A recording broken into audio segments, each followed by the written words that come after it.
తల్లిదండ్రులు కావాలని మీ కలను సాకారం చేసుకోండి. ఓఎస్ఎస్ ఫర్టిలిటీ వారి తక్కువ ధర సంతానోత్పత్తి చికిత్సతో అపాయింట్మెంట్స్ కొరకు కాల్ చేయండి 7825893604. ఇప్పుడు ఈ కాపు సోదరులు అనుకునే వాళ్ళంటే ఇప్పుడు కూడా మా రంగన్న ఉంటే ఇప్పుడు 100% ముఖ్యమంత్రి అయ్యేవాడు అని అనుకుంటున్న తరుణంలో ఓ తెరపైకి పవన్ కళ్యాణ్ వచ్చాడు. నేనున్నాను అన్నాడు. కాపు సోదరుల దగ్గరికి వెళ్ళాడు. నేను పార్టీ పెట్టాను అన్నాడు. నేను ముఖ్యమంత్రిని అవుతాను అన్నాడు. మీ అందరూ నాకు అండగా ఉంటే అన్నాడు అని చంద్రబాబు నాయుడిని, బాలకృష్ణని, నారా లోకేష్ బాబుని, పవన్ కళ్యాణ్ తిట్టిళ్ళం పచ్చి బూతులు తిట్టాడు చంద్రబాబుని. నారా లోకేష్ అయితే మీకు చెప్పకల్లా, బాలకృష్ణ అయితే మీకు చెప్పకల్లా ఘోరంగా తిట్టాడు. కాపు సోదరులు నమ్మారు, క్లాప్స్ కొట్టారు. మీరంతా యూనిట్గా ఉండండి, నేను ముఖ్యమంత్రిని అవుతాను ఈలలు వేశారు. చాలా సంతోషపడ్డాడు. పోనీలే రంగా గారు పోయారు, రంగా అంత కాకపోయినా ఈయన కూడా మనకు అండగా ఉంటాడు అని ఆశపడి వాళ్ళందరూ యూనిట్గా ఉంటే ఈయన వారాహి కూడా కొనుక్కొచ్చాడు. వారాహి మీద దిగాడు. అందరితో ఉన్నారు, విధులు చేస్తున్నారు.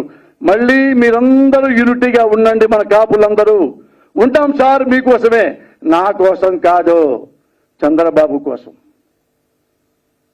నాకు ముఖ్యమంత్రి అయ్యేంత సీను లేదు. కమ్మ నాయకుడు చంద్రబాబునే మన ముఖ్యమంత్రిని చేయాలి. కాపుల మనోభావాలు ఎలా ఉంటాయో మీరు ఒకసారి క్వశ్చన్ చేయండి సార్. నేను ఎందుకు ఈ మాట్లాడుతున్నానంటే నేను ఏదో జగన్ గారి సపోర్ట్ చేస్తానని ఇంకోళ్ళు సపోర్ట్ చేయాలని కాదు. నేను ఓటర్ని, నేను సామ్రాజ్యంలో ఒకరిని, ఒక పౌరుని, భారతదేశంలో ఒక రాజకీయ నాయకుడు ఒక పార్టీ పెట్టి నేను చేస్తానంటే ఆలకిస్తా. ఇప్పుడు మోడీని నేను బీజేపీ వాడిని కాదు. మోడీని ఎందుకు ఇష్టపడతాను? ఆనెస్ట్ ఫెలో కాబట్టి, టాలెస్ట్ ఫెలో కాబట్టి. కేసీఆర్ ఎందుకు పడ్డాను? అతను తెలంగాణ తెచ్చాడు కాబట్టి, తెలంగాణ తేటంలో ముఖ్యుడు కాబట్టి. నాకు పర్సనల్గా నాకేం ఉండవు. ఎందుకు జగన్ గారిని సపోర్ట్ చేస్తానంటే ఒక ఓటర్గా నేను ఎప్పుడు ఏ పార్టీలో సభ్యుడిని కాదు ఈ రోజు వరకు. For your candidate permission. ఎందుకు ఉన్నాళ్ళలో ఈయన బెస్ట్. 13 ఏళ్ళు చూస్తున్నా, 14 ఏళ్ళు జగన్ గారిని.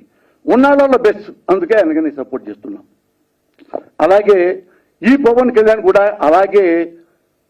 అలాగే ప్రజల కోసం, ముఖ్యంగా కాపుల కోసం అండగా ఉంటాడనుకున్నా.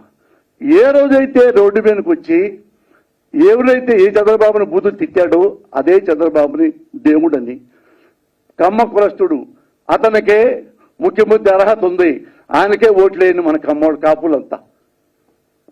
ఎందుకు వేయాలి మొత్తం కాపులంతా? రంగా గారిని చంపించినందుక? అవినీతి పరుడైనందుక? దేనికో చెప్పండి అంటే అడగొద్దు, సలహాలు అడగొద్దు ఉన్నాను. సలహాలు అడిగారంటే, నాతో ఇట్లా ప్రశ్నించారంటే మీరు వైసీపీ గూఢాచారం అని అనుకోవాల్సి వస్తుంది అని ఒక మాట మాట్లాడతాడు.